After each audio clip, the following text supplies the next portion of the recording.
gross production will go into ground rent received, about 3% will go into ground rent paid.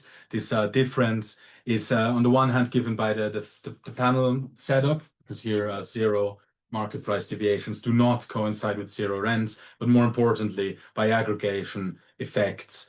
The fact that the rest of the world, regions which export more primary goods than the center, are omitted from the diagram, and the inclusion of fixed capital, which is not used up in 1 year, but over a longer amount of time, really. What we see here is that these are large numbers and also really unequally distributed. We have these largest receiving countries, net receiving countries, Russia, India, Norway, Greece, and Malta. And from the paying countries, interestingly enough, net payers, 2 of them are the largest receivers of ground rents as well within these countries. But what is more important here is that we were able to construct an independent estimate of ground rent based in Marxist value theory, and we're able to show that ground rent is driven by single industries, both in agriculture and extraction. That is the use of Marxist value theory for this application here. And it can be further used to analyze the capitalization and the ecological impacts in these industries, ecological destruction through these industries, after we showed that there is an extra profit motive to exploit nature beyond its limits, and it's also something that we do in the book. Now, slowly but certainly, my time is running out and I'm coming to the end of my presentation. Just roll back here for a moment. The question that I was asked was, is there empirical evidence? Is there evidence for Marx's labor theory of value?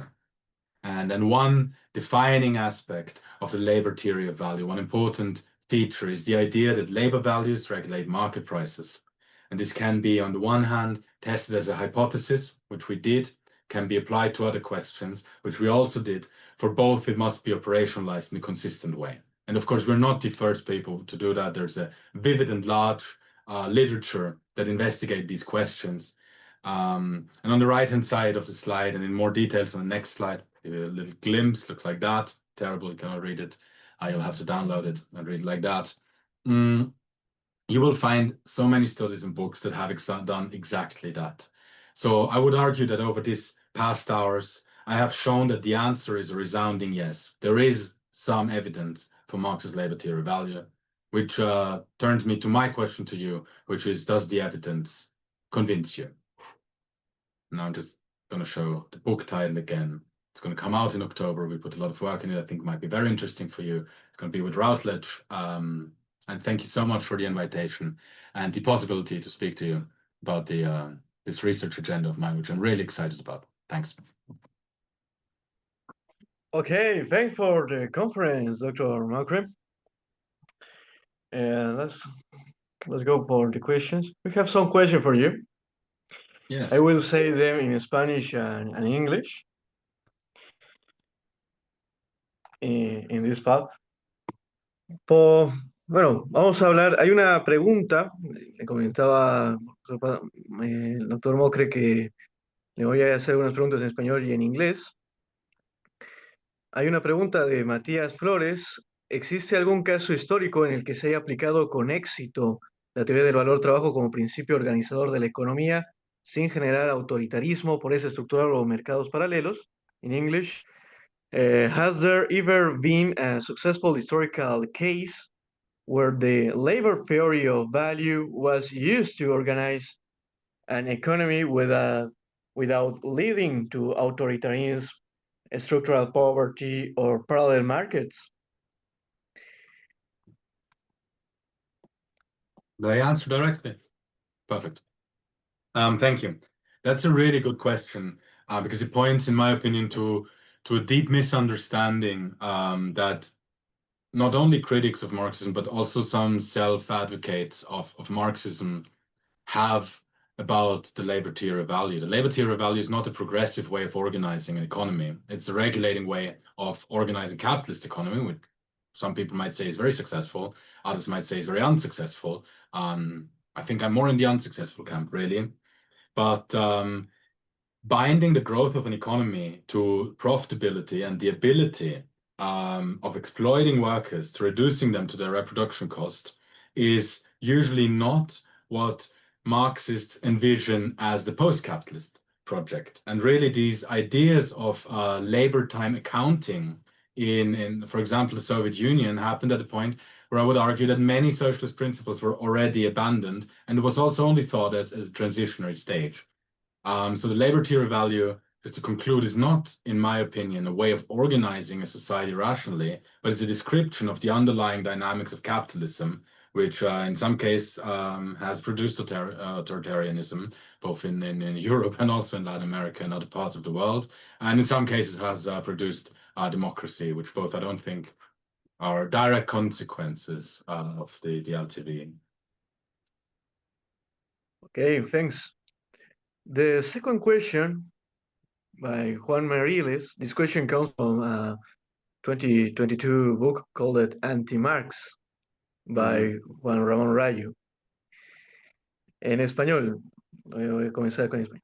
Si su variable independiente, esa es una pregunta que le comento, viene del Anti-Marx de Juan Ramón Rayo.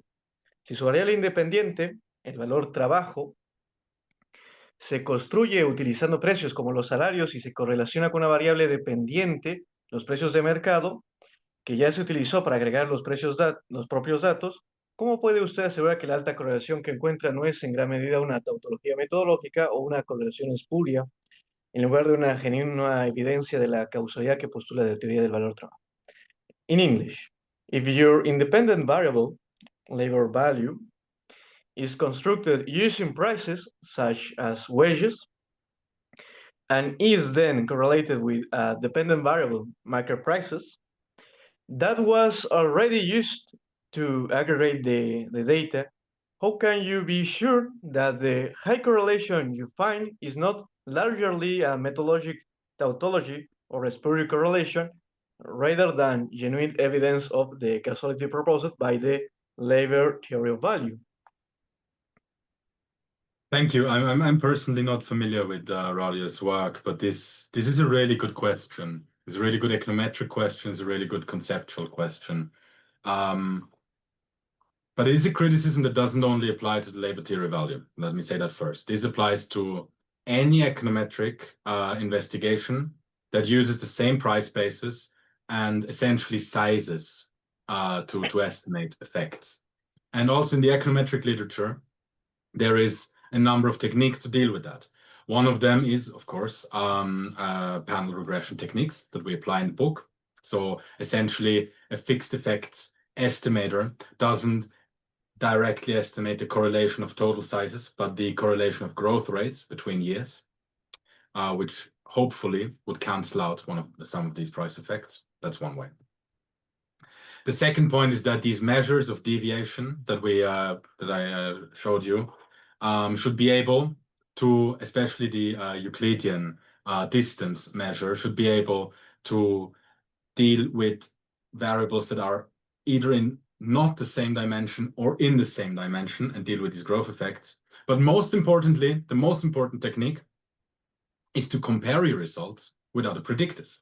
So if I take any other good in Sraffian or Neo-Ricardian terms called a numérique good, they posit that I can take any combination of commodities and use them as a price basis, and it should give me the same results as the labor theory value. But that's not true, right? And this is, I think Cockshott and Cottrell did a really long paper on that. We also did that in our paper as a robustness check. If you use oil, steel use, mileages of trains, any other indicators that also correlate with size, they give you a much worse fit than the labor theory value. So from this question is really troubling, but I feel really confident that the literature and also our own work on it has shown that this is not a spurious correlation. Okay, thanks. Sure. Daniel Flores nos dice, Rayo dice que su estudio es muy pequeño para ser representativo. ¿Qué opina usted de esa crítica? In English, Rayo claims your study is too small to be representative. What is your response to that critique? Could you come again? I couldn't hear you really well. Rayo claims your study is too small to be representative. What's your response to that critique? Mm-hmm.